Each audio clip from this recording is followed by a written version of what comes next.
He faced one discouraging obstacle after another, yet through it all, he persisted. How did he do it? Grab a pen and paper, and I'll show you how he first partnered with God. Hope and healing are on the way.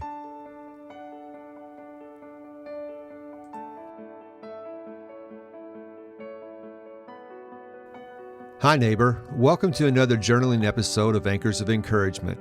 My name is Tim Maudlin, husband, adoptive parent, disciple of Christ, and ambassador of encouragement.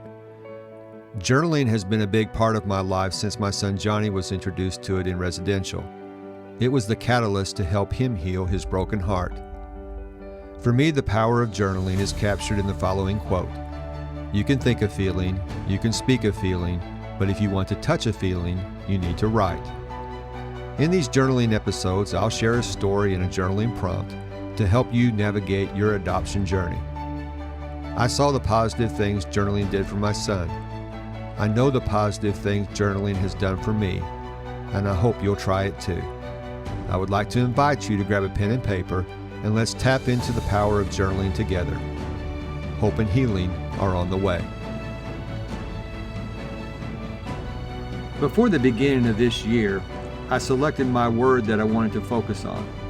I chose the word persist. Little did I know how much persisting I would have to do. I realize I'm not the only one. We all have a lot of things we have to persist through. As I've thought about this word, I've been making a list of different ways to persist. Right now, that list has at least 120 different ways. The one thing that I've been using from that list this year in order to persist is journaling. I've been using pen to paper. That's one of the reasons I wanted to devote an episode per week to journaling. It's been that effective for me, and I want to share that with you with the hopes that you will consider developing that as a habit for yourself. Today I want to show you how you can persist with pen to paper and partner with God. Let me share a story that will help get this point started, and then I'll share your journaling prompts in a little bit. He faced one discouraging obstacle after another, yet through it all he persisted. How did he do it?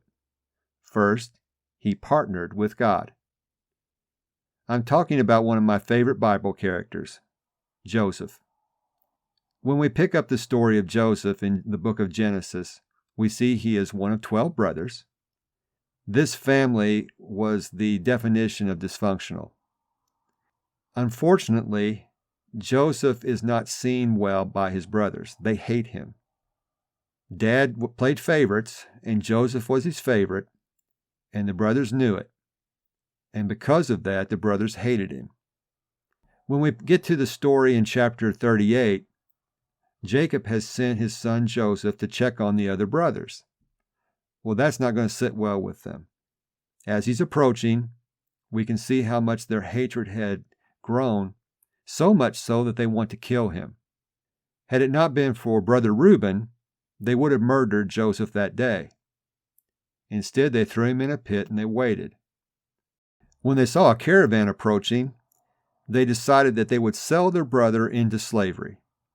And that's just what they did. As we get into chapter 39, let's pick up the narrative and see what happens to Joseph. Verse 1. Now Joseph had been taken to Egypt. An Egyptian named Potiphar, an officer of Pharaoh and the captain of the guards, bought him from the Ishmaelites who had brought him there. The Lord was with Joseph, and he became a successful man, serving in the household of his Egyptian master. When his master saw that the Lord was with him, and that the Lord made everything he did successful, Joseph found favor with his master and became his personal attendant. Potiphar also put him in charge of his household and placed all that he owned under his authority. From the time that he put him in charge of his household and of all that he owned, the Lord blessed the Egyptian's house because of Joseph. The Lord's blessing was on all that he owned, in his house and in his fields. He left all that he owned under Joseph's authority. He did not concern himself with anything except the food he ate. Joseph's situation turned as good as it could have gotten, really. But as a slave, he had it pretty good. He was second in command under his master's rule. There was only one problem: Mrs. Potiphar. Joseph was a handsome man, and Mrs. Potiphar took note of that. She made unwanted advances toward Joseph over and over, and each time Joseph rejected her. Then one day, the two of them were alone in the house, and she made another advance toward Joseph. Joseph again rejected her, and this time he left his coat behind as he ran out of the house. Let's pick up the story in verse 17 of Genesis 39. The Hebrew slave you brought to us came to make a fool of me, but when I screamed for help, he left his garment beside me and ran outside. When his master heard the story his wife told him, "These are the things your slave did to me," he was furious, and had him thrown into prison where the king's prisoners were confined. So Joseph was there in prison. Joseph has been punished for doing the right thing. Now he's in prison. Well, let's keep reading in verse 21. But the Lord was with Joseph and extended kindness to him. He granted him favor with the prison warden. The warden put all the prisoners who were in the prison under Joseph's authority, and he was responsible for everything that was done there. The warden did not bother with anything under Joseph's authority, because the Lord was with him, and the Lord made everything that he did successful. Joseph's in another less than ideal situation, but it's again not as bad as it could be. What's the reason? Well, if you've noticed in our reading, in Genesis 39, verse 2, verse 3, and verse 21, there's a phrase that's repeated. The Lord was with Joseph. Well, that begs the question, why was the Lord with him? I believe the key can be found in the book of James, chapter 4, verse 8. There the writer says, "Draw near to God, and he will draw near to you."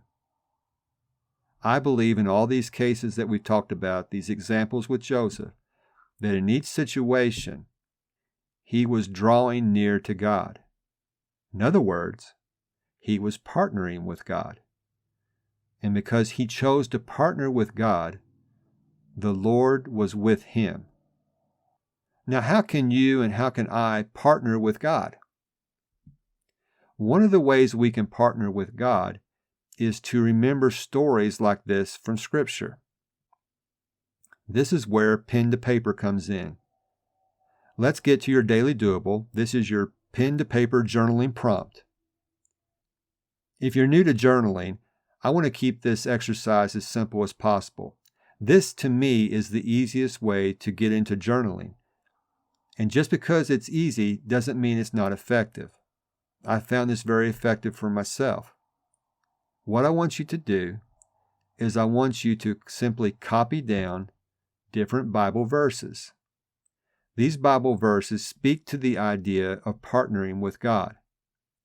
Here are the verses: Genesis 39, verse 2, Genesis 39, verse 3, Genesis 39, verse 21, and James chapter 4, verse 8.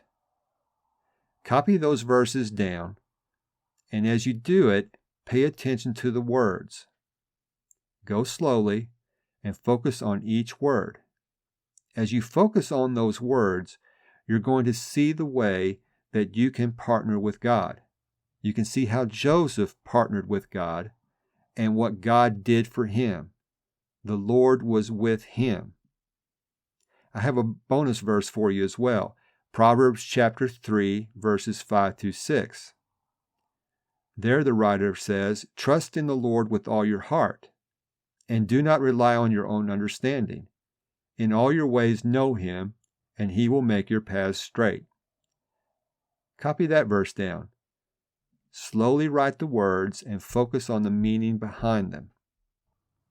I have a tip that I want to share with you that I believe will make this exercise even more helpful. What I like to do when I'm looking at Scripture is to compare different translations. Sometimes one translation will word a verse a little bit differently than another, and that helps me to really understand the meaning behind the verse better. The way I like to compare translations is with Bible apps on my phone. With a simple tap, I can switch back and forth between translations, and when I find one that speaks to me, that's when I'll copy those verses down. So again, those verses are Genesis 39:2, 39:3, 39:21, James chapter 4, verse 8, and Proverbs chapter 3, verses 5 through 6.